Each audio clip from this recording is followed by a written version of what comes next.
নারীবাদী আন্দোলনের ২-৩টা ভিডিও আমার চোখে পড়ছে এবং আমি খুব শঙ্কিত যে তারা কি চায়।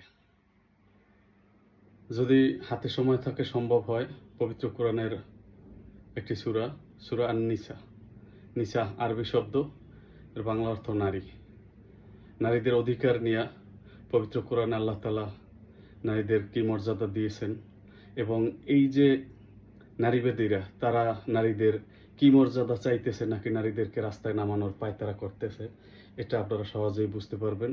এবং এই নারীবাদী আন্দোলনের বিষয়ে কোন পক্ষ নিবেন এটা নিয়ে যদি কেউ সংশয় থাকে তাহলে সূরা আন-নিসার বাংলা অনুবাদ পড়ুন অথবা শুনুন, সময় থাকলে তাফসির শুনুন, তাহলে সংশয় কেটে যাবে যে ইসলাম নারীকে সম্মান দিয়েছে নাকি যুগে যুগে নারীবাদী বা আধুনিকতার নামে যেসব বিভিন্ন সংগঠন বের হয় তারা দিতে চায়, কোনটা।